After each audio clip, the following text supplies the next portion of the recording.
science. Suffice it that the blood of 1,000 men and women was spilled within these walls. Limbs twisted and broken, eyes gouged from bloody sockets, flesh burned black.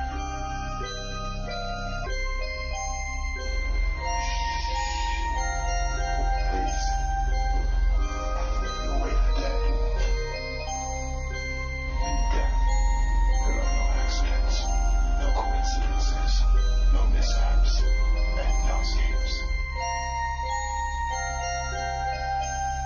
What you have to realize is that we're all just a mouse that a cat has by the tail.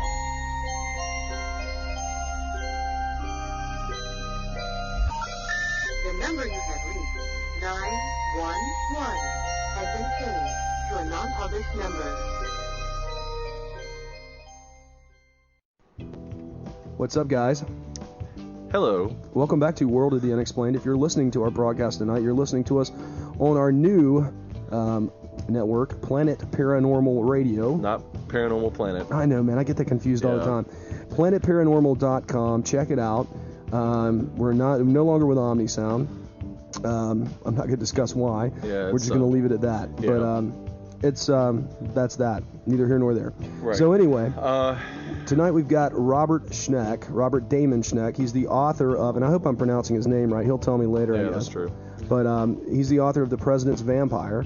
This is his first book. Now, he is an accomplished writer, freelancing for such great magazines as the Fortean Times and others. And Fate. And Fate, thank you. I Yep. said others. Yeah, I couldn't remember the other one. Thanks. And there's Amongst numerous other ones I'm sure he did. He Yeah. was originally an art student, and then he came into writing, he was telling me earlier.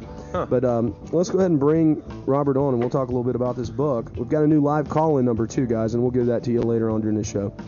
Let's do it. All right. Robert, can you hear us all right? Yes, I can, Jay. Hi. Oh, great. Awesome. It's good to hear from you. Oh, well, it's great to be here. All right. So, The President's Vampire. Mm-hmm. When did you start working on this? When I came across one of the stories that turned into the God Machine, I was looking through Nandor Fodor's Encyclopedia of Psychic Science, and I came across this really bizarre entry about the minister named John Murray Spears, where the author mentions in kind of an offhanded way that at one point in his career, Spears decided to build a robot and brought it to life.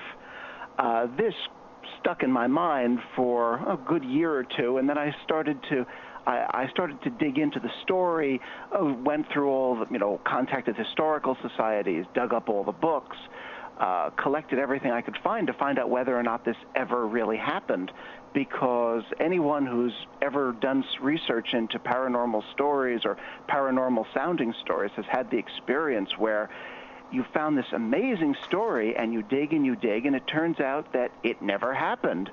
Well, it turned out this one did happen. And this minister, he had been a Universalist minister, became a spiritualist after the Fox sisters made spiritualism so big in the mid-19th century, and he became the mouthpiece for what he said was a band of very famous but dead scientists called the Band of Electricizers, whose mission was to bring high technology to the human race and raise us all up. Well, they spoke through Spear, and Spear made all these incredible plans, and he attracted a few followers, and they moved up to High Rock in Lynn, Massachusetts, and for 9 months they followed the Spirit's plans and built a robot. After a series of bizarre rituals, John Murray Spear and a woman known to history only as the New Mary claimed to have brought the thing to life for at least a minute or two. But it didn't do that much. It was made out of copper and zinc, and it probably looked vaguely human, and it was also made out of a dining room table. So this was a strange-looking thing. Supposedly it came to life for a moment, but no one else saw much except for Spear. And Imagine that. No, Of course. he claimed that it was the reason no one saw much was that it was just an electrical infant, and it needed to gain strength. So the New Mary supposedly treated it like a baby for a while. I can't imagine what that involved. I don't want to know. Yeah. I don't know. It's one of those things where, let's be grateful the veil of history has closed over it. And I don't know, Spear finally got discouraged, or I don't know what happened, but the specifics aren't recorded. He was always very confident in his public pronouncements, which were printed in the local spiritualist newspaper from Boston. And finally, the God machine was moved to. Keep in mind, this was not just a robot. This was not just an experiment.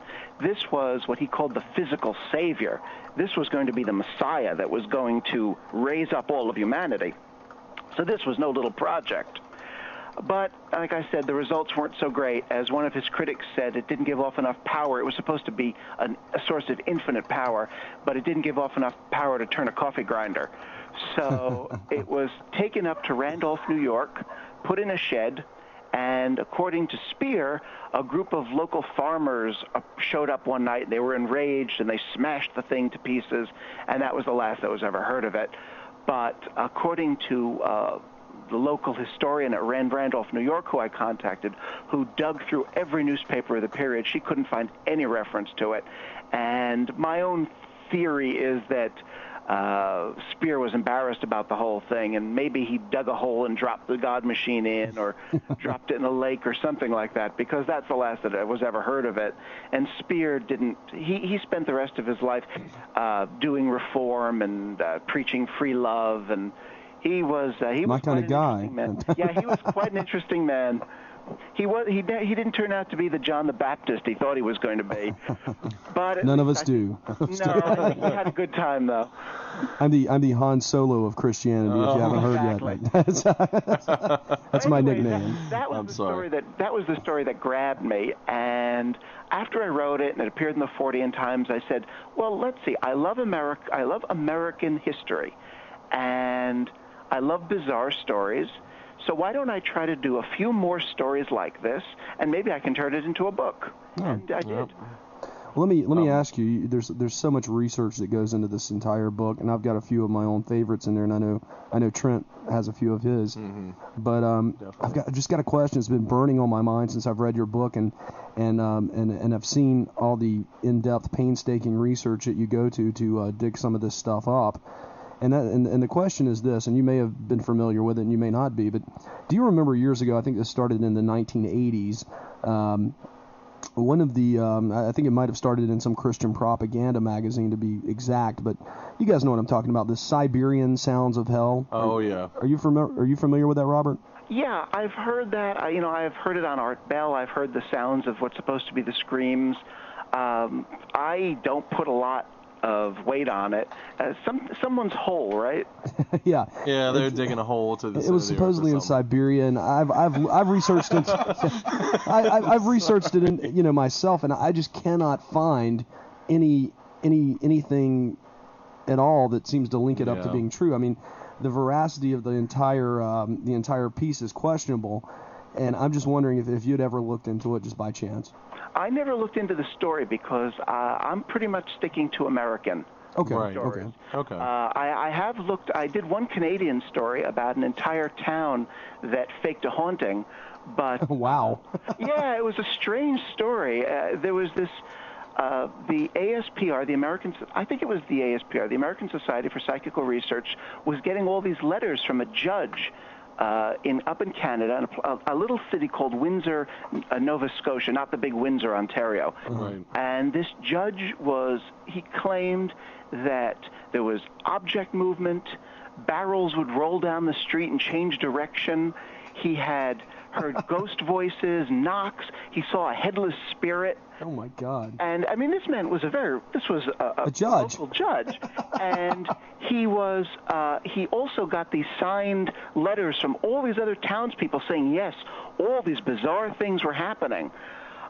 So an investigator named Hereward Carrington went up there and spent a day with the judge, walking around the town, and yes, he saw objects being moved. He went to a local furniture factory, and rocking chairs began to move by themselves, and he heard voices and knocks on the wall, and it seemed like everybody in town was in on this. Mm-hmm. There were little strings attached to the chairs. When the judge would walk out of the store, the man who ran the store would throw an apple at him. I mean, it was just so funny. When did this happen? This happened around the turn of the century, maybe around 1900 or so. I could find you the exact date. It's in the magazine of the Canadian Historical Society. Wow. Which has the unfortunate name of the beaver, but that's what it's called. That's not so unfortunate. Well, I'm sure it gets a lot of people to read it. Well, it's certainly it's an ear-catching name, more than most historical magazines. Yeah, that's true. I'm gonna go grab my beaver. Yeah. I'm sorry, I'm stopping. Dude, I had a better one. Okay, go ahead. Oh, never mind. I'm not going to do it. Anyway, Carrington was there. I've got to do it. I'm sorry. Bury your face in the... No, anyway, I'm sorry. All right. Okay. I'm done. I'm sorry. I apologize. Okay, I mean, that's just too good to... There's a reason why I don't mention it too often. Right. Yeah, I see that, especially with people like us. God. Anyway, Carrington made up his report, and he said there's absolutely nothing going on here. He eventually sent a copy to the judge, and the judge was livid. He called Carrington an idiot. He said that he's absolutely sure this was going on. Well, the judge was the only spiritualist in the entire town. And it's a small Canadian town, and the winters are long, and these people were keeping themselves amused. Right. Wow. I did a little digging in the archives of the Windsor Historical Society. Well, they did it for me. I couldn't go up to Windsor. They incidentally, that's where the giant pumpkins were invented in Windsor. Oh, really? Yeah, that's where the absolutely gigantic pumpkins were invented. And I found this one eyewitness description of the judge in a different. It had nothing to do with this story, but they were talking about how he took his pipe out of his mouth, stuck it in his pocket, and was walking down the street with his pocket on fire. Oh my God! So this was not an observant man. You wouldn't want to, if you were the guy that he called an idiot, you wouldn't want a speeding ticket in that town. No. But he was, like I said, I think he inspired the haunting himself. Well, no. What, you hear stories like that though, and then you compare them to some of the stories like the ones in your book. Like for example, Trent, hand me that book. I'm sorry. We're passing the book around. All right. The Bridge to Body Island. No, that wasn't the one I'm thinking of. The tall guy in the black. Here we go. Phantom of O'Donnell Heights. The Phantom of O'Donnell Heights. Yes. Sure. Yeah. And it makes you wonder if stories like that, or if stories like the Mothman, stories that where whole communities come together and there's so many eyewitnesses to the event. That maybe it's not some kind of a. Exactly. Giant scam or if it's like a way to get attention or way for amusement. Well, think about it. I mean, these are like Point Pleasant, West Virginia. I've been there. There is nothing there. I mean, there's nothing there. Me and my girlfriend went last year. And we went up there, and my band was playing actually in another part of West Virginia, and so we stopped and we made we were playing near Huntington, and we made a little side trip to there and stayed the night, and we got in at like 3:30 in the morning. We woke up the old guy that owned the place. He was not very happy, but there is nothing. I mean, downtown is like dead at 3:30 in the morning. Yeah. I mean, there's nothing there, and so it makes you wonder, how many of these stories are made up. Well, the funny thing about the Phantom of O'Donnell Heights, and the thing that ultimately bothers me the most about it, I would be willing to accept, yes, mass hysteria. Okay, I don't even I've read definitions of mass hysteria. It fits. However, there is this problem of Spring-Heeled Jack, who was also a tall, thin figure in a black cloak who appeared throughout England, all over England, in the 19th and early 20th centuries. He was a lot more gruesome than the Phantom of O'Donnell Heights. He blew fire out of his mouth, and he had clawed hands and a silver helmet.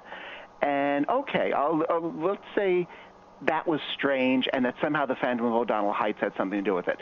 But then there was the Black Flash, who appeared in Provincetown, Massachusetts in the 1930s, who was tall, wore black, did these tremendous jumps, and was never caught. And, of course, then there's the Phantom of O'Donnell Heights in 1951. And then we have the Mineral Point Vampire, who was about 6'6", wore all black, had a grotesque face that looked like it was covered with makeup and a big cape, and was seen jumping over tombstones by the local police officer. And was he in league with the judge? No, I'm kidding. And then just last year, in 2005, we had El Loco Tejado in Santa Fe, Argentina, who was tall and thin and wore black and made these tremendous jumps across over walls and over hedges. And my question always ends up is that if mass hysteria can take a lot of forms, there's been mass hysteria about poison gas attacks, about insect bites. There was mass hysteria about Satanists and child molesters a few years ago. But why does mass hysteria often seem to take the form of a tall, thin man in black who makes tremendous jumps? That, to my mind, is the big question in all this, and I wish I could answer it. I've often wondered, for example, I live in a city, and I walk around at night, and I sometimes wonder, is there some trick of the light? But that doesn't seem convincing to me. Oh, no. It's just too strange, and it should happen in the same way over and over again. Of course, there are other kinds of mass hysteria, like mad gassers and things like that, but these tall, thin men in black seem to be something that happens over and over again. I don't know. Maybe it's just a stereotypical image of something fearsome amongst people. I would think so, but I've dug up like the Dickens story about the goblins that stole the sex. Oh yeah, that's that was one of the Christmas stories. Yeah, exactly. Yeah, I'm a big Dickens fan. Pickwick Papers. I'm a big Dickens fan. Yes. Pickwick Papers is one of my desert island books. So. Okay, I got you. Yeah. But again, he describes them as tall and thin and making these tremendous leaps over tombstones. But I'm not making any points out of that. There are those similarities. I wish I could find some reason as to why this occurs over and over again. No. I want to remind our listeners tonight that we're now no longer with Omni Sound Radio 1. We're now with Paranormal. We're still broadcasting through AM in Omaha, Nebraska, and we're still on 99.1 in Phoenix. But for you guys listening online, we are now with Paranormal Planet. I always mix it up. Planet Paranormal. It's right here in front of me, too. Planet Paranormal. Chuck, be quiet. We're now with Planet Paranormal Radio, and that's planetparanormal.com. You can go there and check it out. If any of you guys are having trouble logging on and listening tonight, let us know, please. You can. There's no chat room tonight, so you can email us at worldoftheunexplained@gmail.com if you have any questions for Robert and you don't want to call in. Right.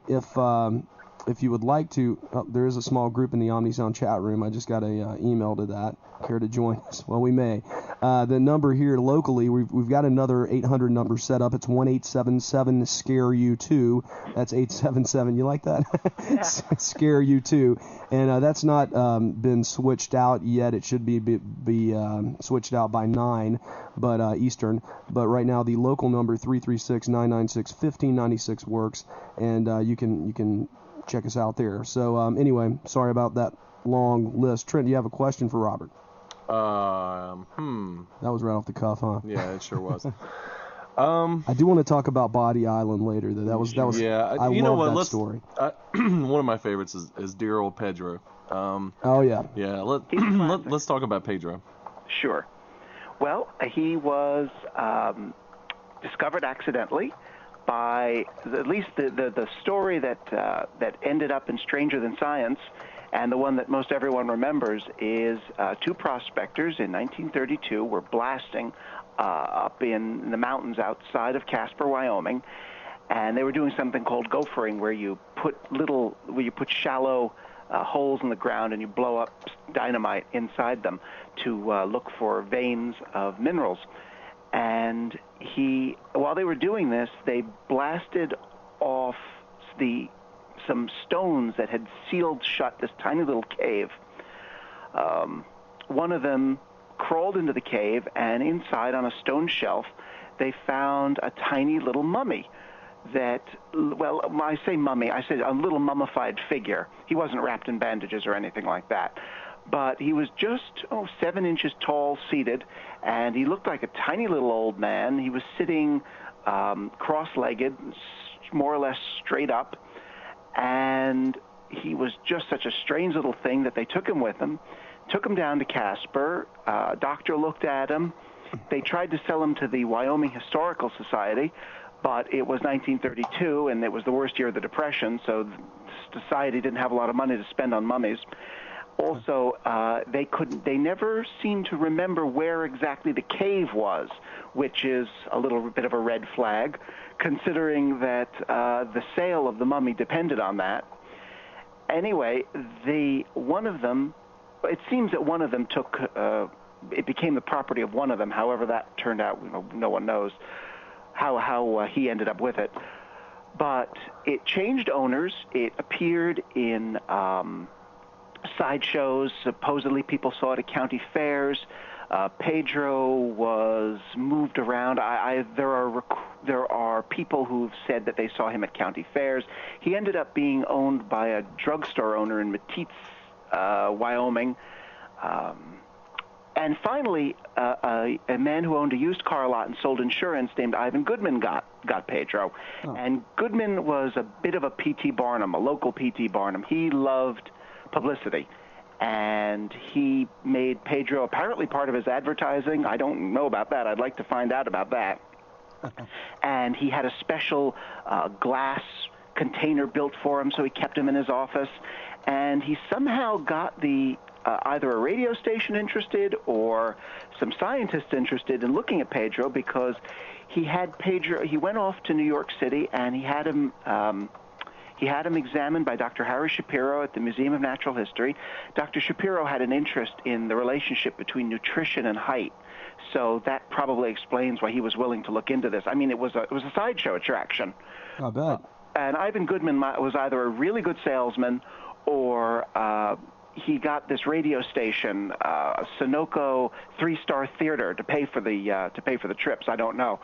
But the show was broadcast, and Dr. Shapiro looked at it and said that he thought it was an anencephalic infant. That is to say, it was an infant that had been born without a brain or the top of his head. And he didn't think that the remains were that old. Now, according to Goodman, he also found these anomalies in the bones and all that, but there's nothing in Shapiro said that would suggest that. Anyway, then he went off to the Field Museum in Chicago, where literally a dozen scientists went over him, and they came to the same conclusion. They thought he was maybe about 30 years old, 40 years old. They didn't know, but he did seem to be an anencephalic infant. So Goodman took him back. See, this is where things get fuzzy, because Goodman probably had a brain tumor, so he was not well. And at some point, Pedro disappears around 1951, and no one knows what happened to Pedro. Goodman, according to Dixon Goodman, Ivan Goodman's son, Ivan Goodman told this story about this elaborate con game in New York where a man in a penthouse was interested in buying Pedro, and he asked him if he could hold on to Pedro for a while. And Goodman left and came back, and when he came back, the penthouse was cleaned out, the man's name was gone, and Pedro was never seen again. I have no idea if that's true or not. I will say that Goodman did have a history of telling good stories. Huh. I don't know what happened to Pedro. I do know that Goodman sold insurance, and I'd be interested to find out whether he had him insured or whether he ever filled out a police report to verify his story about it being stolen. But whatever happened to it, it was gone, and Goodman died in Denver not too long after that. Now, then the stories started to accumulate. There was an X-ray taken of Pedro that shows tooth buds in the mouth that are pointy looking, and these have been interpreted as serrated teeth. And it fit into the Shoshone and Arapaho legends about a race of tiny people, tiny cannibals, living in the mountains of Wyoming or outside Casper. And there are apparently some good stories about this. I mean, that these these little men would kill hunters and eat them, that they their biggest enemy were eagles, because the eagles would fly off with them and eat them. So one for example, one Shoshone or Arapaho saved the life of a little cannibal who was being attacked by an eagle, and he became his friend. That kind of story. So those two stories began to they sort of melded together, and apparently there are still stories about people seeing little men in the area. I wish I could find someone to tell me a first-hand account or to give me something more recent. But according to someone I know who lives there, he said that little men are as big in that area as Bigfoot. Wow. So, but it doesn't seem to be something that anyone talks about. Now, the story seems to have died around 1951, and there are all these stories that the body was fake, and there was a little industry that did nothing but produce little fake people for sideshows and carnivals. Mm-hmm. In fact, I can't remember the man's name, but he had a whole brochure where you could buy a wolf boy, you could buy a fish boy, a mud man, and all the prices were there. Oh yeah. P.T. Barnum had the Fijian Mermaid, wasn't that? The Fijian Mermaid. Yeah. He had lots of things. Yeah. But so the story seems to have ended in 1951, and people more or less brushed it off as one more, a tiny example of the Cardiff Giant, or one more anomalous human remain that had vanished. Of course, the Cardiff Giant's still up there. Anyway, the story seemed to be over, but then somebody contacted George Gill at the University of Wyoming after he did Unexplained Mysteries, or one of those programs that did a segment on Pedro, and she said that they had one too. And he has since examined this using all the modern technology, DNA, and interestingly enough, they wouldn't let him keep the body overnight. They had to collect it every day. So he was not allowed to keep it. And so the examination took longer than usual. And he hasn't released his results yet, but apparently, with the few little hints he gave me, this is a strange little person he is examined. It is an encephalic infant, almost certainly. But it doesn't seem to be Native American, maybe not quite Native American, and it's old.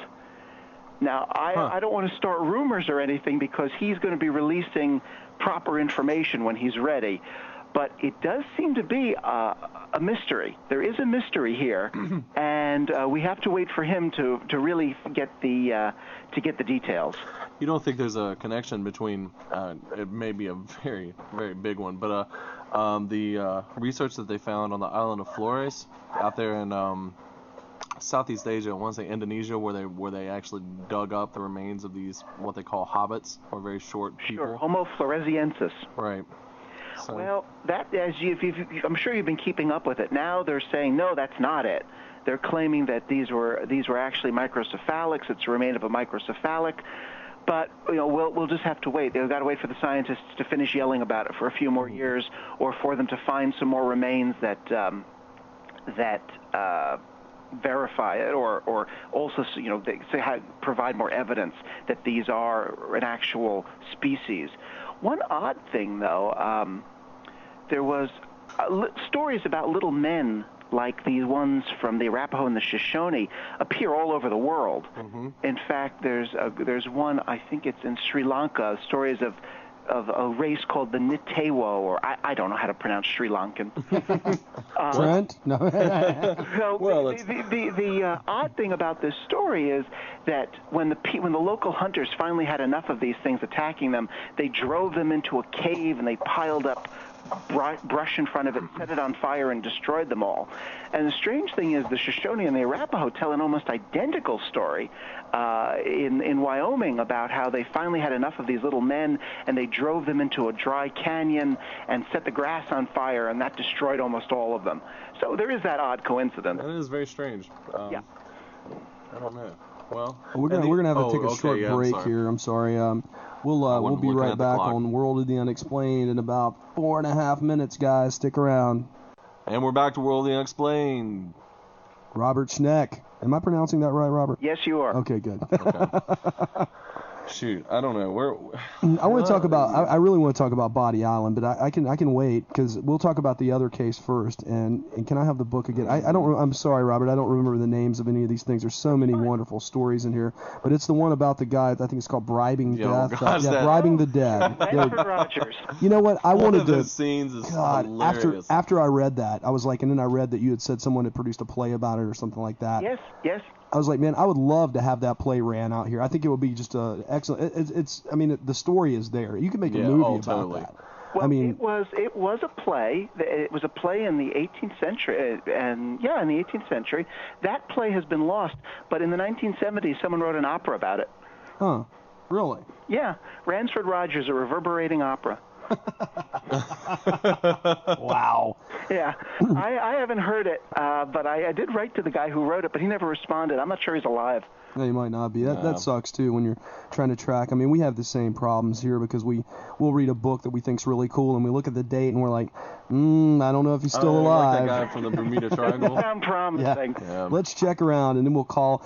Sometimes I end up talking to people's mothers and things like that, and it's like it's uncomfortable. Well, he lives 6 states over and so, and here's his number, and and it gets really crazy. And then you call him, you're like, are you the author of X? And, half the time they'll say, yeah, or I don't know what you're talking about. But if they say, yeah, they're like, yeah. It's like, because of the subject matter we talk about, they're wondering exactly who's calling. Yeah. Why? I've had that response myself. You wrote The President's Vampire? That's great. It's a great title. We definitely need to talk about that. But I want to get into this bribing the dead scenario here. It's just such a great story. It really I think is. It's hilarious. Give the audience a background on that, I guess. Well, let me give the number. I don't have the 800 number up yet, but 336-996-1596 if you want to call in. 336-996-1596. Talk with Robert Damon Schneck. But yeah, the setup is basically there's a guy going around as a school teacher in New England, and he's basically telling the local people that he lives with, hey, if you give me money. I'll let you get into it. Yeah, you can explain it better. That's pretty much it, except that it started really with a local belief. Okay. That there's gold in them hills. No. Yeah, basically. In Morristown, New Jersey, they believed that this was. Keep in mind, this was the about 1780. It was around 1780. And there was a place called Shulley's Mountain, which is not too far from Morristown, and there was a tradition that pirates had buried their treasure in Shulley's Mountain, and that Tories fleeing the Revolutionary War had buried their treasure. Also, people before the Revolution had buried treasure there and never come back, so people had died. So it was believed that there was a hoard up there in the mountains. Shulley's Mountain, incidentally, is not a proper mountain. It's like a series of hills. It's kind of odd. But the problem was treasure hunters thought they couldn't find it because it was protected by spirits and guardian phantoms. Supposedly, there's that tradition that pirates would kill somebody, one of the burial party when they hid their treasure, and that their ghost would defend the treasure from people who wanted to steal it. Anyway, they met this man called Randford Rogers, who was a school teacher, and he also claimed to be an alchemist and a sorcerer. And he thought that he might have some luck against these spirits. So they brought him down to New Jersey. They gave him a job as a schoolmaster. And he said that he was very lucky. He got into contact with the spirits right away, and they were willing to hand over the treasure to men who were moral, upright, and gave them 5 pounds in either gold or silver. Now that's not pounds of, that's pounds in. Yeah. So I think we're talking English sterling pounds. Wow. And now, strangely enough, the first question you have to ask is, what are ghosts going to do with money? I don't know, but it seemed logical to the people who were involved. So Rogers set up what was essentially a club, and men were allowed to join who had some means, and only men were allowed to join, and they would hold these things that would later on be called seances, but they would have considered it ritual magic sorcery, where they would perform these rituals and a ghost would appear, who was almost certainly a confederate of Rogers dressed up. And they would pound on the doors, and they would do all these things to terrify these men who believed that these were the spirits, these were the guardians of this gold, of this treasure. And this went on for quite a while, where they would have these meetings at night, and Rogers would get them good and drunk and take them out and to march around the fields in these magical circles and set off these fireworks that would terrify them some more, and have men in costume come out shrieking and rattling chains. So all these men, and we're talking about a lot of people, and we're not talking about we're not talking about small-time people, because these men had to have access to some money.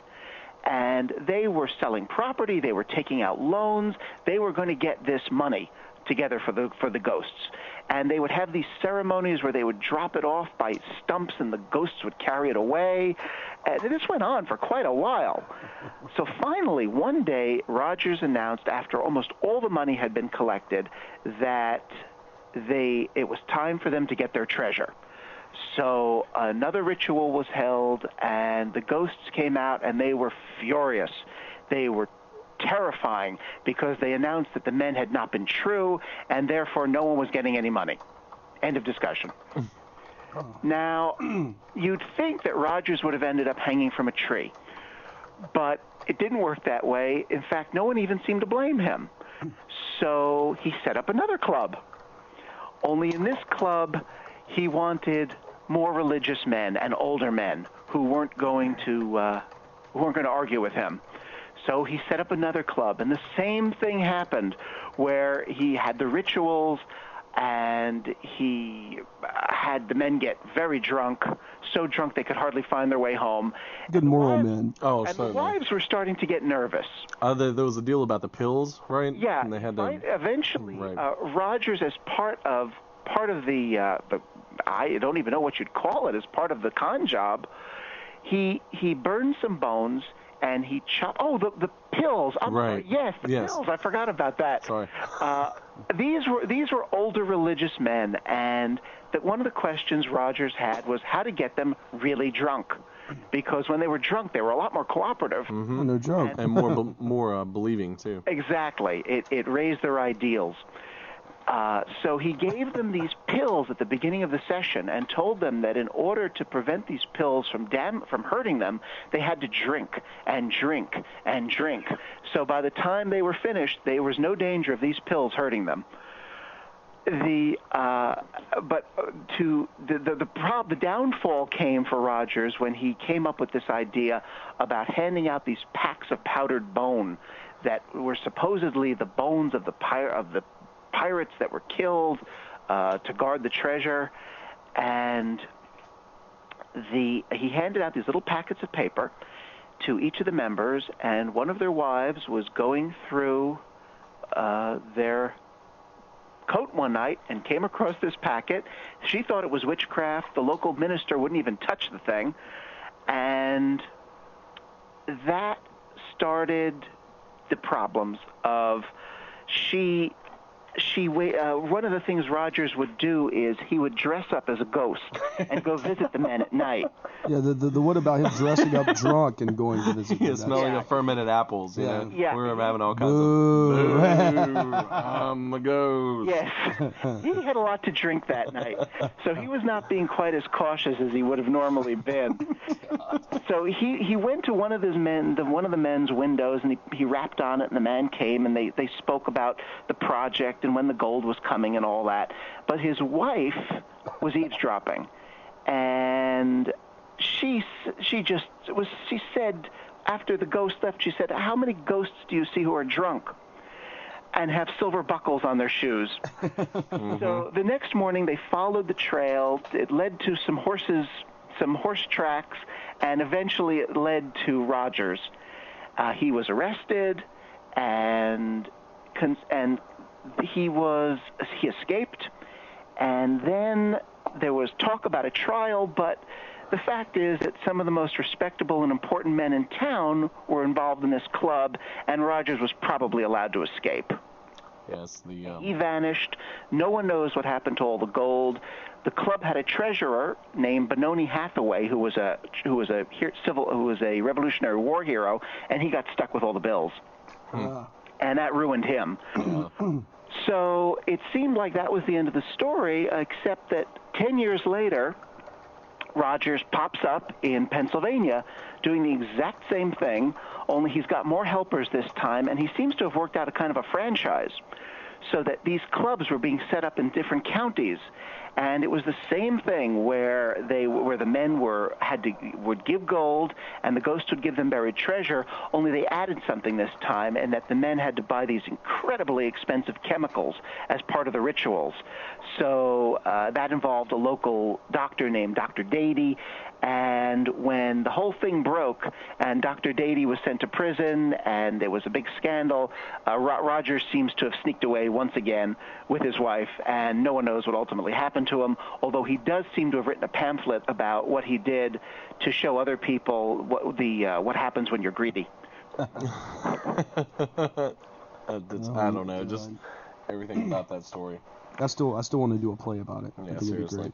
It'd be great. It kind of begs to offer, because weren't the Fox sisters eventually exposed to as making the whole thing up? It's that's kind of something people can argue about. Mm-hmm. It could be said that it may be that there was some kind of poltergeist going on there was poltergeist activity going on in Hydesville, and that would not be such a strange thing. I mean, it's a pretty consistent poltergeist story, even responding to questions. That's happened before. And it does seem, though, that Leia, their sister, decided to make a good thing out of it. These were two little girls. I mean, keep in mind, these were two little country girls. I think one was 15 maybe, and the other might have been 13 when the whole thing was going on. Their sister was much older, and she seems to have decided to make a good thing out of it. The Fox sisters could snap their toes, the way people snap their fingers, and they apparently could make noises with their kneecaps. One of them, one of them claimed that is exactly what she did, and then she later said that no, that isn't what happened. So the stories get very confusing. You'll find so many different versions. Personally, I really doubt that they were talking to spirits. Chuck can make noises with his armpit here. He was just demonstrating. I actually can't. I was just demonstrating. Oh, he was just demonstrating. Okay. He really can't. Are you sure it's not a poltergeist? I don't know. Yeah. Stop being such a charlatan, Chuck. Anyway, but I guess really what my question was, the whole spiritualist movement, mediums and all of that. I mean, there was such I don't know, charlatanism, I guess, if that's the word. Oh, it still goes on today. And it just makes you wonder if any of those people who claim to be spiritualists or mediums really were in it for what it was for, as opposed to, there's a lot of money to be made out of this. Yeah, there were definitely honest spiritualists. It was the physical mediums, the ones that had to produce a spirit on demand, the ones who had to produce good. When you read the kind of like psychics, right? Well, yes. I personally believe that sometimes psychics do things that can't be explained. Sometimes they do. But on a whole, I think it's a lot of luck. It's a lot of self-delusion on the part of the people who go to them. Cold reading. Cold reading is real. I will say one thing in defense of some psychics, though. I think a few of them are subconscious cold readers. I think they just do it naturally. Don't know they're doing it. They don't even know they're doing it. They're just good at it. And people are just so wowed by it that it kind of starts them on that trail of being psychics. There really are people who observe, and they aren't even aware of it. Sherlock Holmes, for instance. Well, he was very aware of it. Dr. Bell, the person he was based on, he made a big deal. Oh, I'm sorry. What was that last thing you said? Something he was based on what? Dr. Bell, the man who Sherlock Holmes is based on. Really? I did not know this. You're going to expose something to me in literature that I was not familiar with. Yeah, his name was Dr. Bell. I don't remember his first name. Maybe John, but it was Bell. And you know all this stuff, don't you? Well, this is what I do. Yeah, I can see that. You're like Trent, man. He collects all these strange stories and facts, man. When I first read your book, I'm like, oh my God, Trent. Yeah, it's is totally, gonna, yeah, it's totally right up my alley. alley. Yeah, I was like, wow. It's like talking to a Trekkie. That's Chuck. Yeah. Sorry, I don't. Yeah, we interviewed Alice Cridge. I can't pronounce it right. Cridge, the board queen. We interviewed her a while back, and Trent was actually on his honeymoon. And Chuck and I were sitting here, and we were talking about Silent Hill because she was in that film, and that's what I was basing everything off of. And then I'm like, okay. And then the board queen questions come up with the Star Trek, and I'm like, I look at Chuck and I'm like, do you know anything about this stuff? And he goes on this like rampage. And I'm like, my God, man, I didn't even know you were one of them. One of those people. So do you dress up like a Klingon or a Romulan? It's shocking. Neither. It's like finding out your grandmother was a member of the Klan or something. Yeah. Hey, now we're in the South. Watch now. Who knows? Scott. Seriously, who knows? That's in true. our family history, really, honestly, Yeah. who knows? All kinds of. So now you're in New York City now? Yeah, I live in Brooklyn. Oh wow, okay, that's great. New York's just way too crowded for me. Well, it is for me too, but it's where I live. Now, do you work a day job now, or is the writing? No, I've never worked it. I've never had a job in my life. Oh, that's awesome, man. Fantastic. More power to you. So you just mainly freelance then? I mean, I do freelance. I've been spending a lot of since President's Vampire came out, I wrote 2 children's books. Okay. And I'm getting ready to nail you on that. Go ahead. Yeah. I wrote 2 children's books, and I do an occasional magazine article, but I've been very busy right now doing promotion for the book because I spent 2 years writing the thing, and I discovered that unless you really get out there and tell people about it, it just sits there. Oh yeah. Now who is now? Let me go back to this children's book. It's like psychic detective, something like that. Psychic investigator. It's Are you a psychic? called Detective Notebooks. There's a series called Detective Notebooks. Okay. They have one of them is, for example, on forensics. One of them is on something else. They're actually pretty good books put out by Sterling. And the one I wrote is Detective Notebook, Are You Psychic?, which goes into tests to see if a person has ESP. It goes into things like automatic writing, what's involved. It even goes into a method for making an artificial ghost. That is to say, if you want to get into the subject of the Philip experiment and things like that, where people actually are able through... The belief is that through group PK, group psychokinesis... Yeah, kind of like you talk about in Body Island, which I want to... That's a good segue, by the way, but I do want to get back to that, but go ahead. Sure. Anyway, it's all those things are in this book, and it's just to give kids an opening into an interesting field of parapsychology. And you use the right word, opening. Now, do you believe that by... Trent's laughing now. I know where this is. Yeah, I know. Yeah.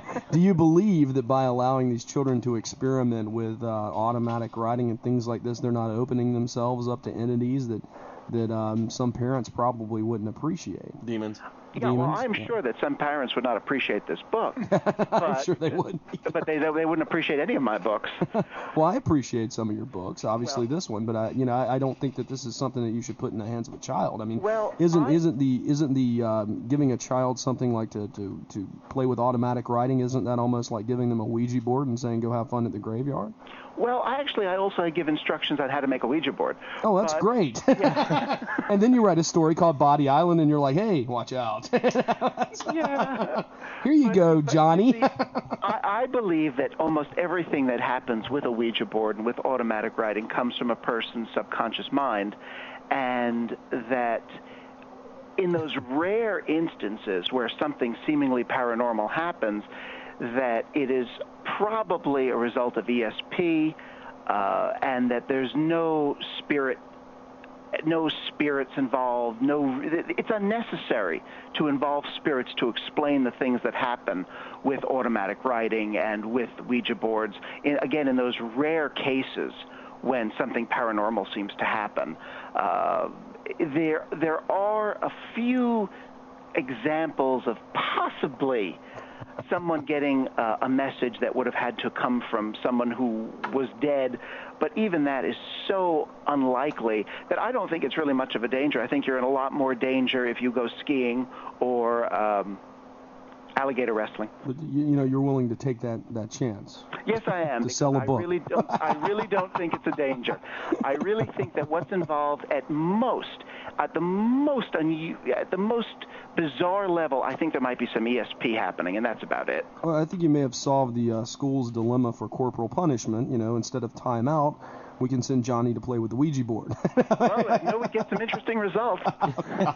No. All right, I'm done messing with you. I'm one of those people. I can't get the Ouija board to move at all. Oh, really? Nothing. Absolutely nothing. Yes. I do want to get into to Body Island. I'm going to save that for the second hour, though, because we're almost at the top of the hour. The number here is 336-996-1596. That number again is 336-996-1596. Trent's in the old chat room, and it looks like there's some of you folks in there. Yeah, we don't actually. We're not going to be in that tonight because we've split from the Omni Sound Radio 1 network, Right. And now we're on Planet Paranormal. We're cooking. Yeah, Planet Paranormal. Okay. We're cooking up a new chat room. We're cooking up a new chat room. It'll be here next week. So. And I want to thank everyone listening to our archives. If you're hearing this on one of our downloads, we've been doing really good with those. I mean, on average, just in the first 2 days of posting, we get over 100 downloads on those. It's really good. So we thank you for listening so, at your own free time. Yeah, so buy this man's book. It's really good. It is. It's fantastic. Where's the best place to get that, Robert? Right now, the best place to get it is anomalistbooks.com. That's ANOMALIST books.com. And go to their catalog and click on me, and there it is. You'll see the cover and some reviews, and you can order it. All right, great. How many of these books have you sold so far? I haven't asked because I think it's bad luck. Okay, gotcha. Fair enough. Well, we won't either, Scott. All right, sorry. But I think it's doing pretty well. Yeah, it's a very catchy title, too. Yeah, it totally is. And anybody who thinks that history is boring should honestly read this. You'll find out some things that are... different impression about it. Oh, yeah, you'll find out some things that are very, very strange and interesting indeed. I don't think history is boring. Well, I tell you, I was up reading this book at night, and, I read about all kinds of weird stuff at night, late at night, man, and it doesn't bother me. 2, 3 in the morning. Yeah, and I started reading this Body Island thing, man. Oh, gosh, that was... My little brain and subconscious started working. I'm like, man, I need to put this down. I mean, I did. I actually put it down. That's why I ended up writing it, because... we're going to talk about it in the next half? Yeah, that's right. Yeah, okay. Next half we'll talk about it. I think it's one of the best chapters. I started writing about it because I have heard literally hundreds of stories, maybe thousands at this point, of people who saw a ghost here, and the night their grandfather died, his picture fell off the wall at the moment he died, and I've heard all of these stories, but this was the only one that creeped me out. Yeah. Oh, yeah. It did me too. Now, you heard this at a Halloween party? Yes, I heard it for years at a Halloween party. Very appropriate. I'm going to tell it. I'm going to tell it this year when we have a Halloween party. I'm going to tell it. Yeah, we need to tell this story. A friend of mine has been giving these. He doesn't give them on Halloween. He gives them on Devil's Night, the night before. Oh, okay. Right. So the night before, he's been giving these parties for as long as I've known him, which is at least 10 years.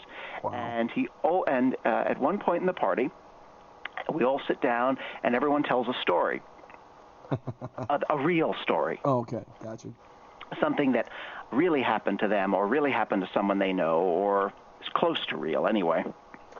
And every year he tells this story. And I heard him do it one year, and I said, oh, that's really a nerve. That story really bothered me. It bothered me too after I read it. I remember very well waking up the next morning and looking at the light under my bedroom door and just thinking to myself, this is unpleasant. and what a great cliffhanger to leave people with. Yeah. We're going to be right back, and you can hear the story of Body Island, which is included in The President's Vampire, right after this. You're listening to World of the Unexplained on Planet Paranormal Radio. Good deal, Scott. We'll see you in a bit. Every Halloween at midnight, the devil simultaneously appears in two places: the high plains of India and a quiet cemetery in Kansas. It's November 2nd, the Day of the Dead. Two federal marshals report to the small town of Shinbone, Kansas, moments after a tornado warning, to transport a prisoner with no past, no identity. He is known only as Sin Jin Smith. Starring Roddy Piper, Richard Tyson, Jonathan Davis, Kevin Gage, Gary Casper, John Philbin, Billy Duffy, Charles Cypers, and Eileen Dietz. Check out the movie that critics are calling one of 2007's most anticipated horror films by visiting www.sinjinsmith.com. That's www.sin-jinsmyth.com. St. John Smith is a Snapkick Productions film, written and directed by Ethan Detmeyer. Coming soon to a theater near you.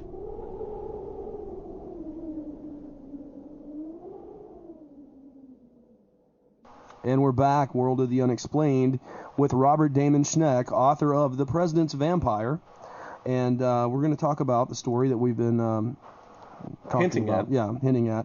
That number locally is 336-996-1596. If you have a cell phone and you'd like to call in, go ahead and jump in there and give us a call.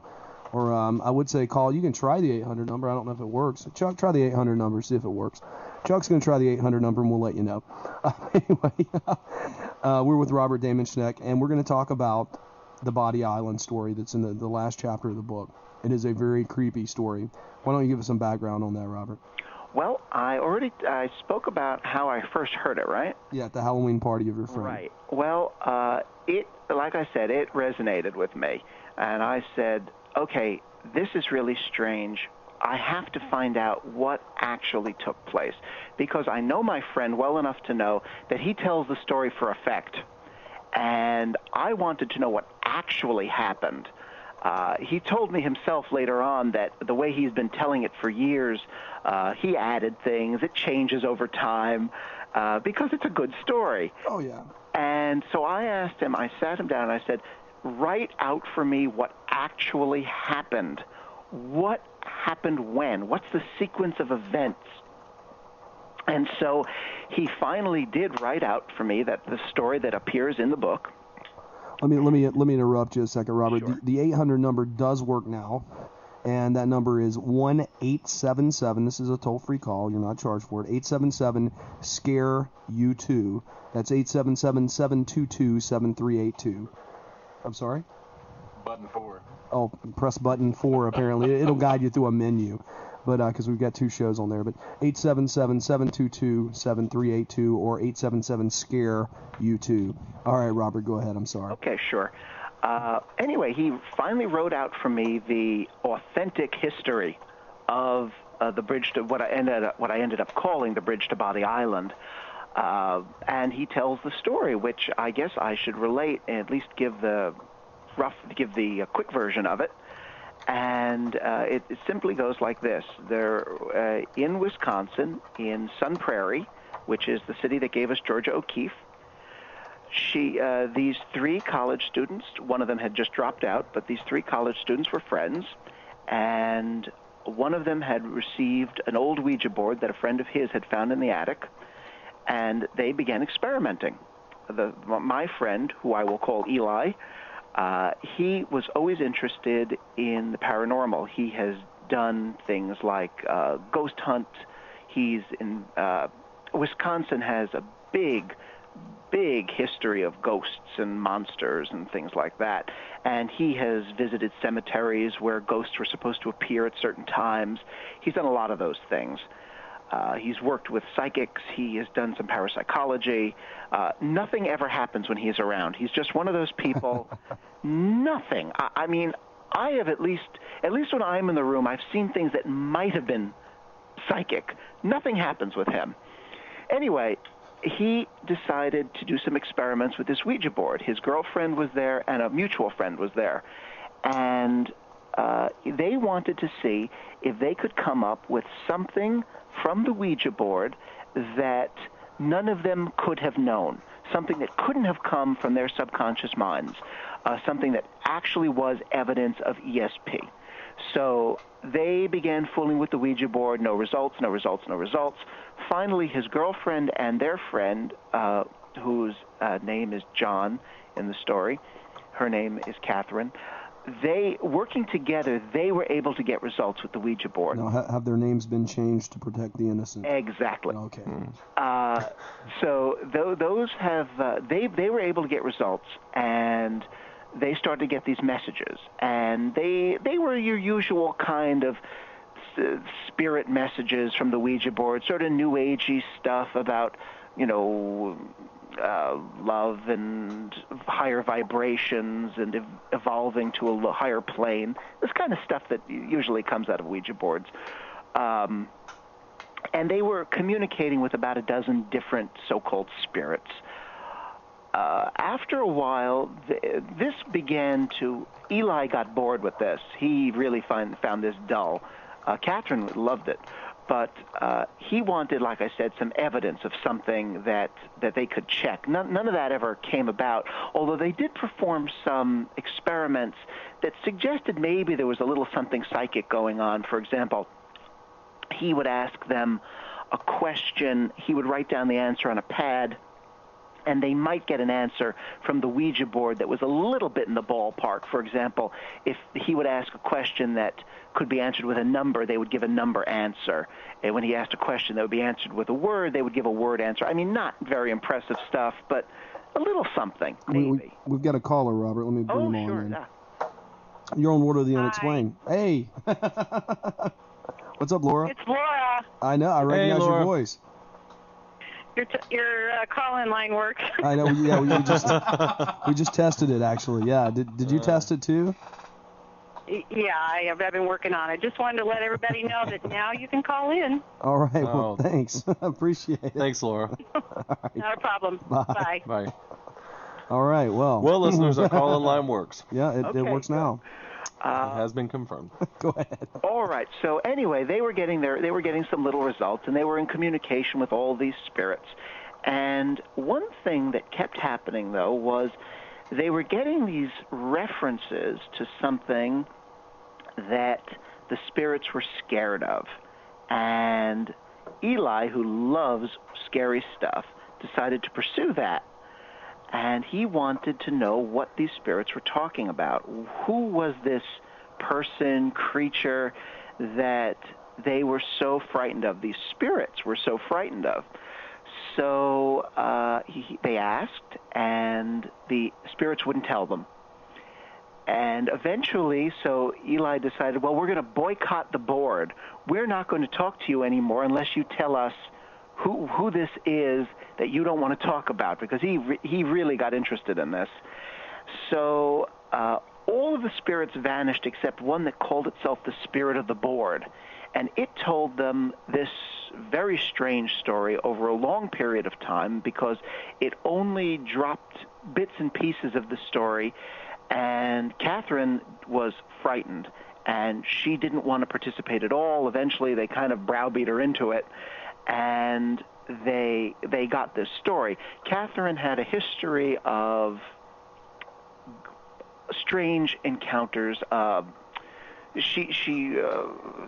things have happened to her over time. So did John. He grew up in a house that had at least 2 or 3 things happen to it, where he saw a face in a mirror. His brother saw a clown puppet crawl out of a toy box at one point. So strange things have happened to both of them. And this story that they finally got was that the creature that the spirits were unwilling to talk about was a man who had been born in the 1920s, most likely, in Louisiana. Yeah, I was actually trying to remember whether to. All right, it was Louisiana, and in a place called Algiers, and the boy, he had been a boy, and he was born as an albino, and his parents didn't know what to do with him, so they put him in an orphanage, and he grew up. As he grew up, he lost his sight, and he became violent, and he kept running away, but he was blind, so they kept bringing him back without too much difficulty, I suppose. And finally, one night, according to the story, he took a big pair of scissors. He attacked a nurse, left her terribly, horribly wounded, and escaped to the train yards. Now, there are train yards in New Orleans. In fact, New Orleans is a railroad hub. And something happened to him between the time that he escaped to the railroads and he became whatever it is that the spirits were talking about. And that is that he seems to have become involved with maybe voodoo or black magic or something, but he became a kind of a monster who developed a name that I don't talk about on the air. I'll say it later. We'll call him the BB Man for now. Yeah, the BB Man. Yeah. The BB Man, he had this name that became kind of a folklore figure, a little bit of Candyman from the movie, if you like. And he became, like I said, he lost his sight. He began wearing glasses that were painted black on the inside because he was blind, and that makes sense. Paint him. Yeah, well, and he started killing people. They began to find bodies horribly mutilated by the railroad tracks, supposedly all over the country, at least all over the South, and the BB Man began putting something together, a kind of a friend or a pet or a dog, I don't know what you'd call it, but he would take pieces from his victims and he put them in a sack that he carried with him called the sack of gore, which was a bloody sailor-type sack, and he used their tongues and the eyes of his victims they were sewn together into this kind of a monstrosity that whistled, and it was made, like I said, again, from tongues and from eyes, and I can't imagine what it actually looked like. I don't want to know. No, I imagine it as sort of a blob moving along on the tongues like little bug feet. Yeah. Like several pseudopods. And obviously the eyes of this pet allowed him to see his victims. Exactly. Now, wait, did you just hear a whistle? The BB Man again was blind, and he found his victims in an unusual way. When someone heard his real name, they became a psychic beacon that the BB Man was able to follow.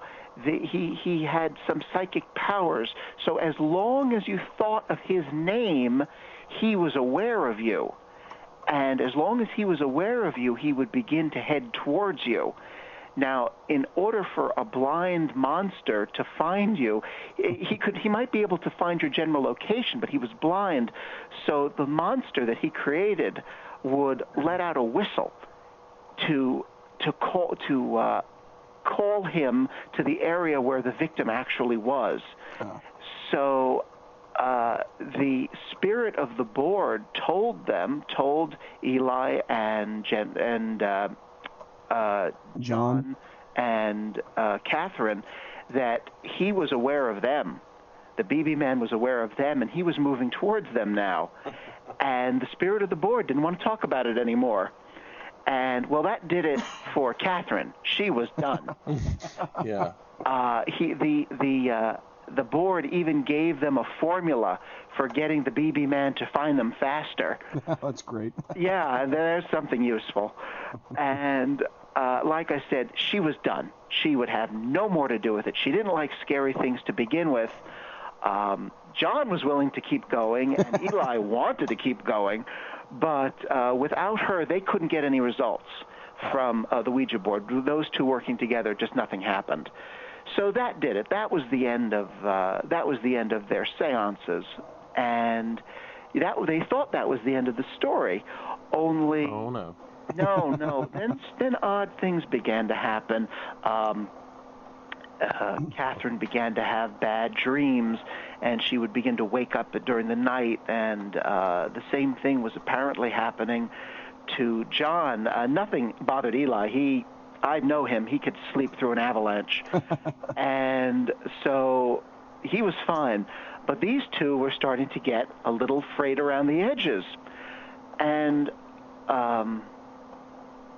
finally, when there was a concert in Wausau, Wisconsin, which is where Eli is from, and he took Catherine there to just spend the day, and they were walking around a railroad bridge.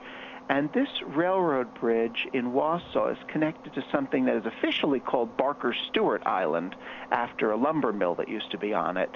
but bodies of lumberjacks used to wash up on this island. It's in the Wisconsin River. It's downriver from an area where that was a big lumbering site. So, and there was also a kind of a gruesome murder, and there have been murders around this island over the years, so it's been nicknamed Body Island for those bodies of the people that end up there. And Eli and Catherine were walking across this railroad bridge, and she began to hear something. It sounded like a very distant whistle that got louder and louder and louder, and she panicked. She took off screaming, running off the bridge. Eli didn't hear a thing. He thought, when he heard her saying that there was a whistling, he was expecting maybe a railroad whistle. It is a railroad bridge. Oh, yeah. But she went running off that, and that more or less did it for both of them. They broke up, and she actually started to go out with John. But then that tramp. Oh, man. That harlot. Then something else happened, and that was that Eli got in touch with John, who was in pretty poor shape. He had not been sleeping, and he sat Eli down, and he told him this story, that one night he had been very tired, and he just had nothing to do, so he was a little bored. He drew for a little while. That's his hobby. And he went to bed, and at some point in the night, there was a knock on his door, and he heard Catherine's voice saying, "Come on, John, wake up. We're going out for breakfast." So he could see from the light in the hallway that there was someone on the other side of the door, and there was someone knocking. And he got up to ready to go out for breakfast, and then he looked out the window and he saw that it was still dark out. And the knocking on the door continued and saying, "Come on, John, let's go out for breakfast," in Catherine's voice. So he kind of slunk to the ground and just remained there, paralyzed with fear for the rest of the night, and he eventually saw that the shadows under the door moved away, and that was it for him. He didn't have anything more to do with that stuff, and like I said, he and Catherine ended up dating. Yeah, well, I've said the name plenty times out loud and thought it, and I haven't been killed yet. Now, I'll go home tonight and die. No, I'm kidding. If you do, it'll help my sales. God, yeah, it would, wouldn't it? Good Lord. and so, I don't. If you're a listener that's afraid of this name or afraid of names and fear that they can give connotations to names have power after all. Yeah, names supposedly have power. What I think about really are people who can't get things out of their head. Yeah. Like people who can't get tunes out of their head or words out of their head. And if someone like that were to hear this and be told that as long as you think about it, you're in danger of not only being killed, but being killed by a grotesque monster and having your eyes and tongue sewed onto another grotesque monster, it may not really be quite the thing. So I'm going to say the name. I want to do it.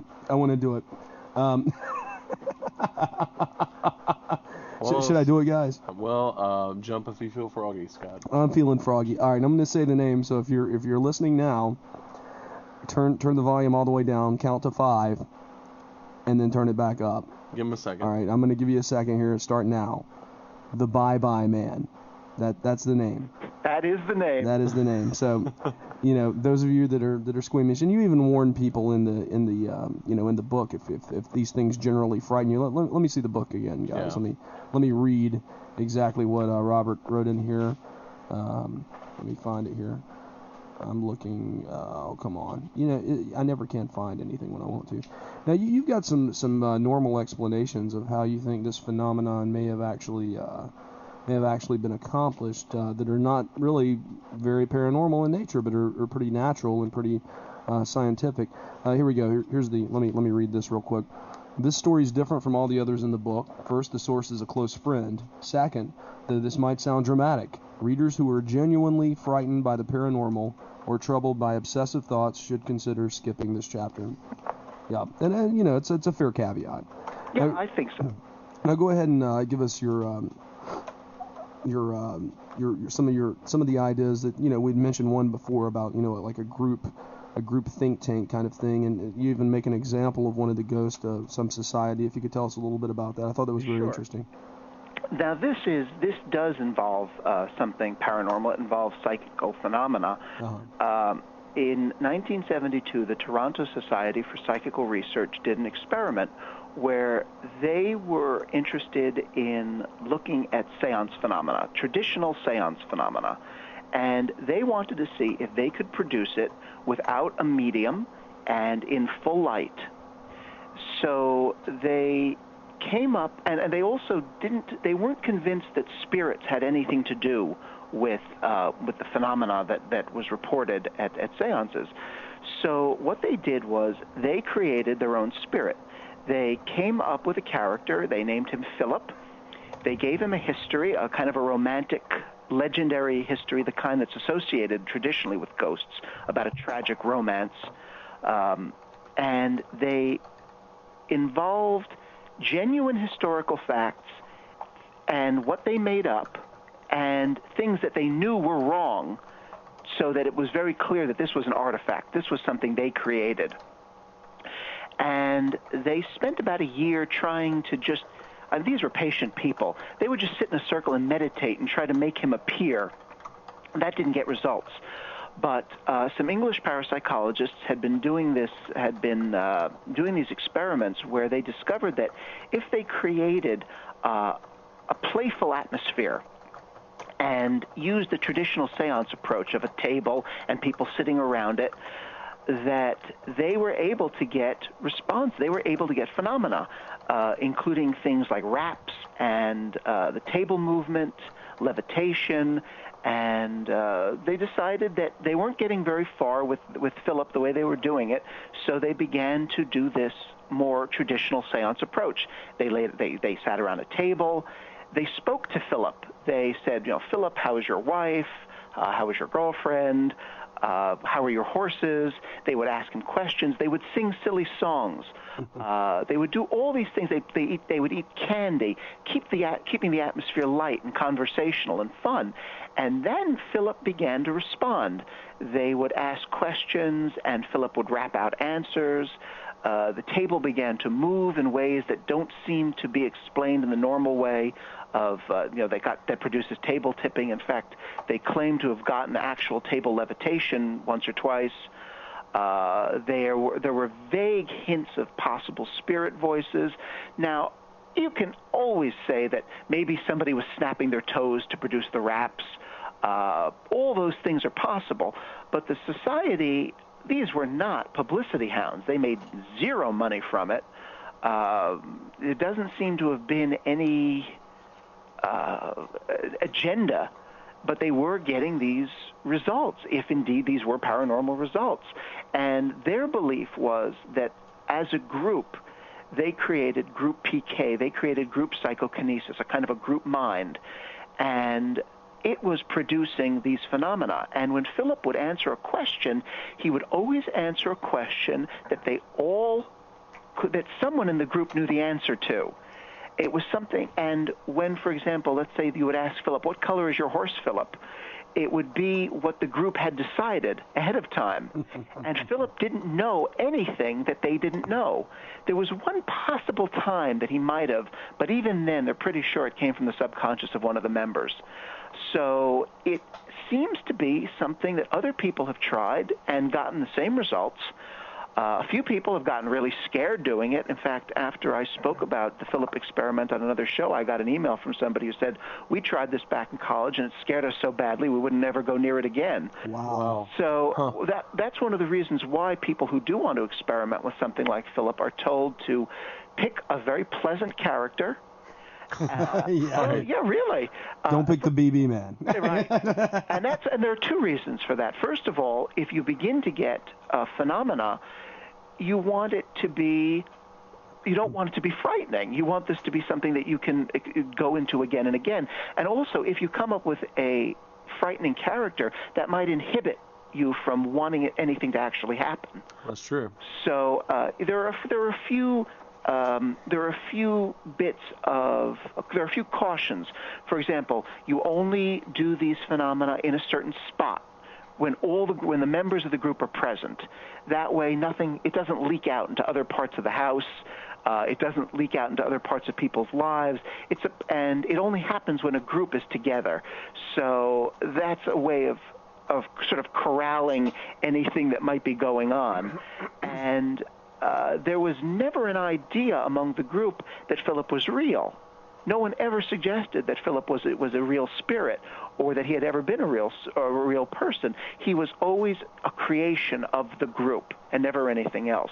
Now, I suggest in the book the possibility that this same phenomena might have occurred with the BB Man, and that he was the result of the same group mind at work, only they didn't have any of the safeguards.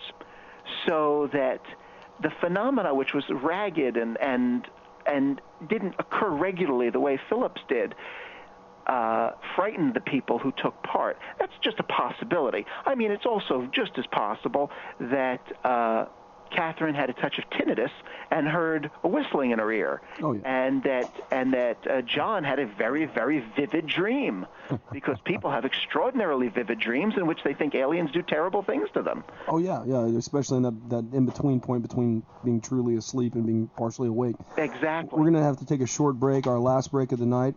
Robert Damon Schneck, author of The President's Vampire. We'll be right back on World of the Unexplained after this. And we're back at World of the Unexplained. We're speaking with author Robert Schneck, and what do you prefer, Robert Damon Schneck, Robert Schneck, Rob? I use the Damon just because it's more. It sounds more. It sounds cool. It sounds cool. It does. Yeah, it does sound cool. And it softens the Schneck, which is kind of a. It's not a pretty name. No, so it's definitely Damon is a kind of lilting, and Schneck is definitely not a pseudonym then. No one chooses that name. That's why I go by J. Scott, the dentist. We're gonna have, by the way, guys, we're gonna have a great Halloween show. We're gonna invite Ethan Detmeyer back with us in the studio. I don't know who he's gonna bring. Last time we had Camden Toy from from Buffy, but I don't know who he's gonna bring with him this time. Hopefully it'll be Jonathan Davis. That'll be kind of cool. But anyway, let's get back now. We were talking about the group creation of. Go ahead, Trent. I'm sorry. Well, we need to give the number. Oh yeah, I'm sorry. Let me give you the numbers real quick. Since we changed 800 numbers, the new one is still toll free. It's 1-877-SCARE-U2. That's 877-722-7382, and that is on our website, worldoftheunexplained.com. And if you're listening live, you can call in locally, also 336-996-1596, and that's also on our website, worldoftheunexplained.com. You can call and speak with author Robert Damon Schneck here on World of the Unexplained tonight about his new book, The President's Vampire, which can be purchased at, Robert? Anomalistbooks.com. All right. And I think you can actually Google that and find it on Anomalist, actually, if you just type in President's Vampire. And incidentally, if anyone wants to contact me, I have an email address, too. Go ahead. presidentsvampire@earthlink.net. So it's not The President's Vampire, it's just President's Vampire. Just presidentsvampire@earthlink.net. If somebody wants to, I don't know, yell at me, do a marriage proposal, has a good story they want to tell. Oh, I've gotten so many marriage proposals, I don't know why. Oh, my God. The BB man, he's looking for you. No, posing as a woman named Sarah. Clever. You never know. Maybe his dog thing is. You know what? I'm sorry. I have to bring this up, and I may have incorrect information, but when I was looking you up on one of the sources that I use, it said that you were the director of something called the White Crow Society. Now, first of all, okay, is that true, and what is it about? Well, the White Crow Society was actually not my creation. I didn't really do much as far as directing it goes. I kind of directed it to nothingness. But it was a group that tried to help people who had what they believed were disturbing paranormal phenomena. So the group tried to help people that were experiencing these things.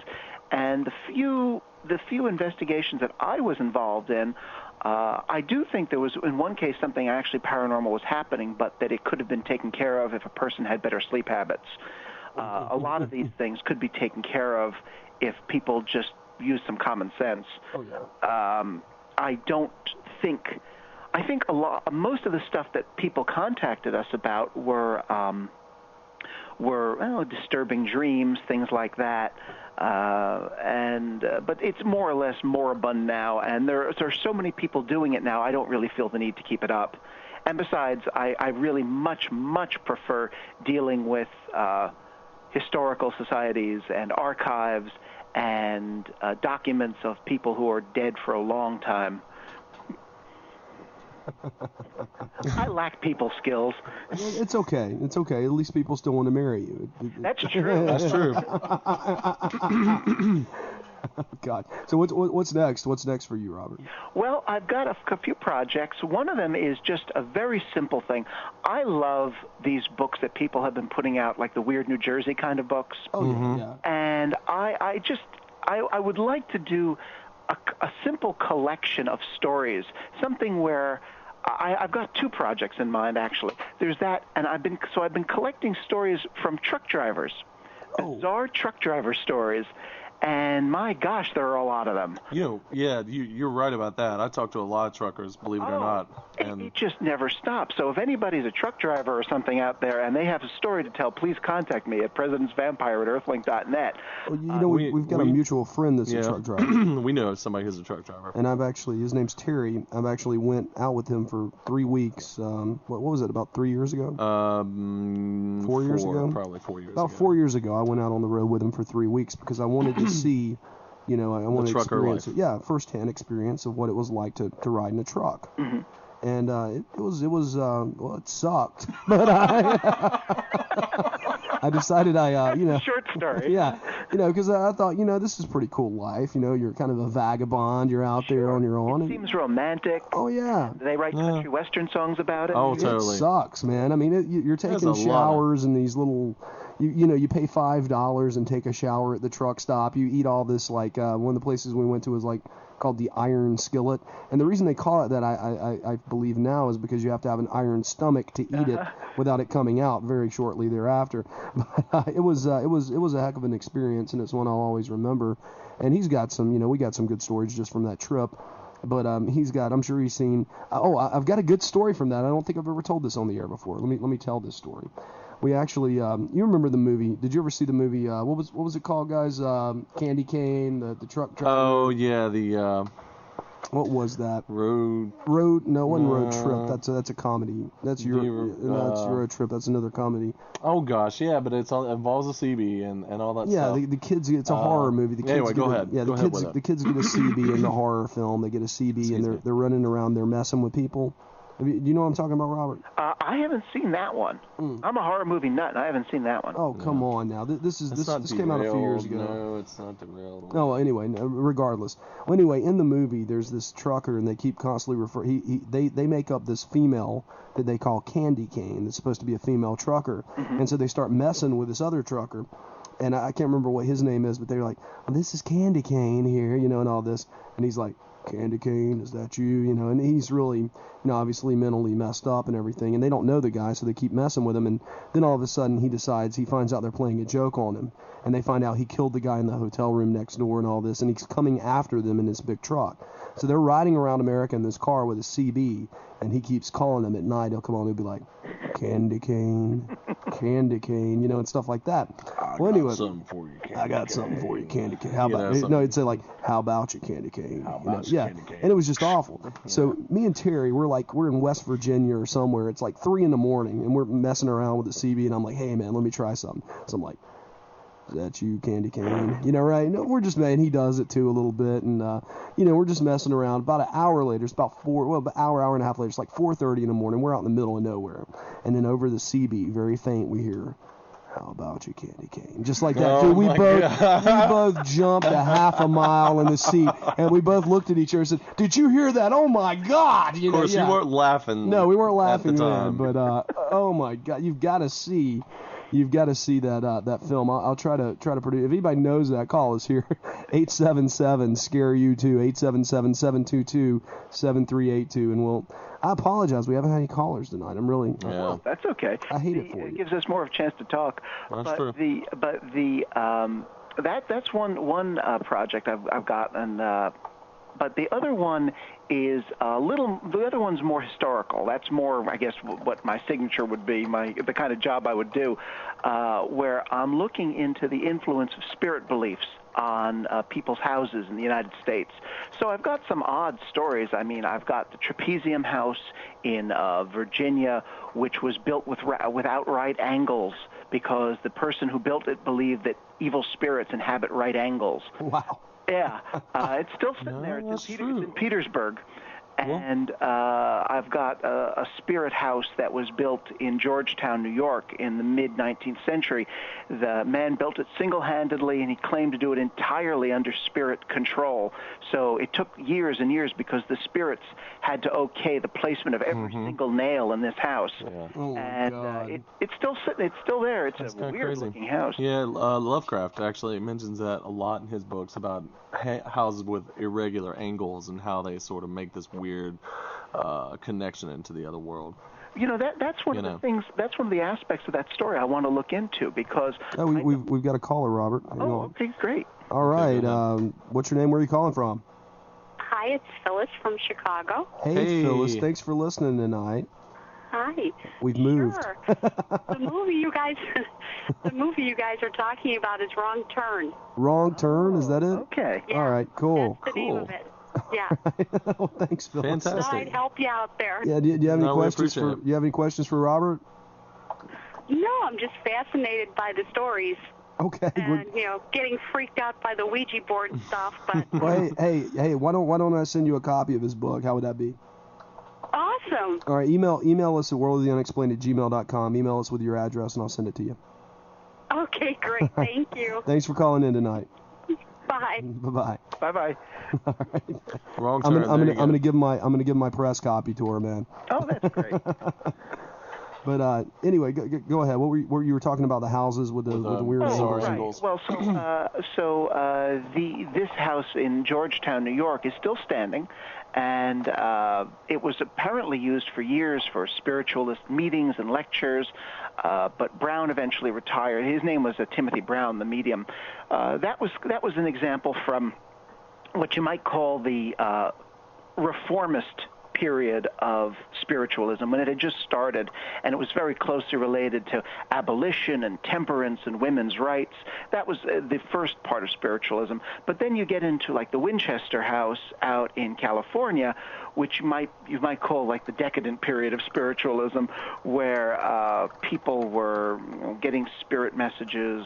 The story about Sarah Winchester, of course, is that she supposedly built the house as a way of hiding from the spirits that were killed by the Winchester rifle that paid for the construction of this gigantic mansion, or that she had built it so that she could hide from them. I don't know if any of that's true. That's actually one of the reasons I want to look into it. But there was also another project I'm interested in looking into. This part of this spirit house idea about some people that have an idea that it's actually the physical structure of a house that may cause hauntings, and they are interested in cataloging the physical features of a house in order to design a house that either won't be haunted at all or to design the most haunted house possible. Yeah, weirdos galore. They're friends of mine. Oh, great. All right. You're listening to us on Planet Paranormal Radio. That's planetparanormal.com. And you can check out their website there. And check out ours at worldoftheunexplained.com. And you can give us a call here live. We've got a few minutes left. 877-SCARE-U2. That's 877-722-7382. Or locally 336-996-1596. You're listening to World of the Unexplained with author Damon Schneck. Robert. God. I was looking at the wrong thing anyway. Yeah. Robert Damon. Good one. I'm going to call you Robin now from now on. Yeah, that's great. Oh, man. Nothing like live, right? Well, Live's we all always like the most fun. Yeah. Now, okay, we've got about 10 minutes left here. Did we discuss the president's vampire at all, like the actual story? Not I didn't think so. One bit. There's so many. In my opinion, there's so many more interesting stories in there than that. Not that it wasn't interesting. No, I mean, Who was it? it grabs my attention, and it makes me pick up the book. But Yeah. I think there's more interesting stories in there than that. But go ahead and give us a brief synopsis of that if you'd like. Sure. Or anything else you'd like to talk about in the next 10 minutes. Well, might as well talk about the President's Vampire. It was a story that I came across in a book by Charles Fort called Wild Talents, which Charles Fort collected bizarre stories. He collected thousands and thousands of them, and he put them into several books. And one of the stories he collected was about a fishing boat that had gone out of Boston, and around 1867, and one by one the sailors on this fishing boat began to disappear. The crew panicked, and the captain conducted a search, and down in the hold they discovered the body of one sailor who had vanished, that was drained of blood, and they discovered the body of another sailor that was being sucked dry of blood by a Portuguese sailor named James Brown, who was then taken to Boston, put in trial, sentenced to death, and his sentence was commuted by President Andrew Johnson to life imprisonment. Now, Fort said that he found this article in the newspaper, and I think I found the story that he had based it on, called A Human Vampire, that appeared in the Brooklyn Daily Eagle, that described Brown as having killed 2 more people in prison and being sent to St. Elizabeth's Mental Hospital in Washington, D.C., where he spent the rest of his life. Now, I thought this was awfully interesting because I'm one of those people that has 500 serial killer books. Oh, God. Yeah. I used to keep them in my bedroom, and someone said, no, don't keep them in there anymore. Yeah. So it doesn't go over well at parties. Do you have a problem? Do you have a problem keeping girlfriends? That's. Let's just say I moved them into the hall. Oh, Lord. And I mean, no one really needs to see that you have every Ed Gein book ever written. The girlfriends or the serial killers? No. In the hall. Yeah, Okay. no. Go ahead. So. So anyway, I moved all my books, but I thought this was interesting. I thought I had come across a very early example of an American serial killer, which they were so rare in the 19th century that they didn't even have the word serial killer wasn't even needed because it never happened. They talked about a homicidal maniac here and there who killed a few people, but it was considered as common as getting hit by a meteorite. It just was so. It just boggled the people's minds at the time. So I was interested. Also, the fact that this guy was a vampire serial killer. Even in the 20th century, where we have serial killers of every kind, even they're not even common then. So I started looking. And I spent 6 months digging into this story, the archives, the historical societies, talking to experts, talking to people at a nautical museum, and I discovered that almost every single thing in the Brooklyn Daily Eagle was wrong. They got everything wrong. It didn't happen in 1867. It happened in 1866. Two sailors did not vanish, and they did not turn up in the hold. What actually happened was James Brown, who was not a Portuguese sailor, and not a famous entertainer. Go ahead. No, that was a different James Brown, an earlier one. He was not Portuguese. He came from New Grenada in South America, a country that no longer exists, and he was the ship's cook. What actually happened was he got into an argument with one of the sailors and stabbed him with a knife and killed him. He didn't kill 2 more people in prison, or if he did, there's no record of it. And this, of course, raised a whole new question, and that is, how did this very ordinary crime turn into this melodrama about vampires on the high seas? And the only real possibility that I figured out was that in that same year that the article appeared, in 1892, the Human Vampire article, there was a case of supernatural vampirism in Rhode Island. It involved a family in Exeter called Brown, who the father of the family was George Brown, and his son Edwin was dying. Now, this was after George's wife died, his oldest daughter died, and his youngest daughter died.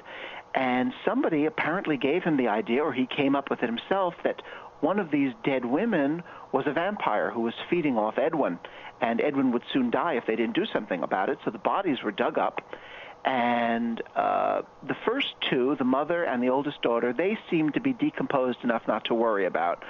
But the youngest daughter, Mercy Brown, there was blood in her heart and her liver was intact. So they thought that maybe she was a vampire. So they took out the liver and the heart and they burned them to ashes. And according to the story, they might have given them to Edwin to drink as a cure for the vampirism. And that was more or less where the story ends. No one knows what finally happened. Mercy Brown, incidentally, still has a reputation in Rhode Island as being like the premier vampire of Rhode Island. But so it's possible that these two stories got mixed together because they both feature vampires named Brown. They both have New England settings, and both stories appeared in 1892. So it's just a possibility that they got mixed together. Now, I've been told by newspaper people that kind of thing does happen, so it wouldn't be too much of a stretch. The one other aspect of the story that I found interesting was that 1892 was also when Bram Stoker was collecting material for Dracula. Oh, yeah. And Chapter 7 of Dracula involves a crew of the ship that is transporting Dracula's coffin from Transylvania to England, who begin to disappear one after the other, while Dracula feeds on them. And, of course, I can't prove it, but I wonder if this story of James Brown that appeared in the newspaper somehow ended up in Bram Stoker's file, because it is known that he had newspaper clippings from New York. So one of the chapters of Dracula might be traced back to this story, a human vampire that appeared in Brooklyn. That's interesting. Wow. Well, but you see, for somebody who loves to do research, of course, that's the story that gets you excited. Oh, totally, yeah, because definitely. you dig up. I actually found the logbook from the ship of the day the murder occurred. Wow. And Cool. I said, I had a physical reaction to finding this thing. It was so exciting. Yeah. We'll leave it at that. Well, that's what we were thinking, but we weren't going to say anything. Yeah, we were smiling politely. Well, Robert, we got 3 minutes. We're out of time here, so. Okay. But any last words in the next 30 seconds that you can muster? No, nothing special except that if people want to tell me a weird story or complain about me or anything, again, they can email me, and they should try the book. I think they'll like it. Cool. All right. And it's a fantastic book. You can get that at anomalous.books.com. Right. Thanks so much. Take a look at some of the other books that are available there. There's some good books available. Cool. Okay, great. Well, you thank you definitely so have much. to come back. It'll be my pleasure. When you make volume 2 of, I don't know. Yeah, of whatever. Of whatever. Thank you so much for being on the show tonight. We had author Robert Damon Schneck. Thank you, sir. My pleasure. Anytime. Okay. You have a good one. Thanks. You too. Bye-bye. Bye-bye. All right, Robert Damon Schneck. That was really good. I enjoyed totally. that. I mean, a fantastic book, and it's just interesting. Where's the volume there? There we go. All right. Now, I want to point this out real quick. The name of the movie's not Wrong Turn. Phyllis got it wrong. It is Joyride. Oh. Joyride. Now, I looked up Wrong Turn. I was just messing around through here because I was like, for some reason that didn't hit me as right. But we're still sending you the book, Phyllis, if you'll email us. worldoftheunexplained@gmail.com. Scott, I've been waiting all night to tell this joke. Okay, go ahead. That I made up. Tell the joke. You made up the joke? Yeah. It probably has already been made up. I've just never heard it before. All right, go ahead. It's really horrible. Go for it. What did the vampire nurse say to the patients at the waiting room? You say, I don't know. I don't know. Next. That is awful. That is truly awful. We should have a new section called Trent's Word of the. I mean, Trent's not word. Like Taps, you know, they have the Taps Pair Radio. They have the Word of the Week. We should have Trent's Joke of the Week. Yeah. And you should make them up during the show every time. I'll try to. I mean, I don't know. I'm not really very good at it. I thought I was pretty clever with that one. Like I said, guys, it was awful. We're gonna take off. It's with our new station here. PlanetParanormal.com. Yes. And so this is Jay Scott, your only JD DJ on the Planet Paranormal Radio Network. That's right. Okay. And this is Trent Lackey. We're coming to you from Kernersville, North Carolina, a small town where we talk about big things. Stay cool. Stay frosty, everybody. All right, guys. We'll see you next week. We'll see you next week with what do we got next week? The suicide. USA versus US. Yeah. All right, we're running over now. All right, but yeah, we're out of here, guys. Later. Bye.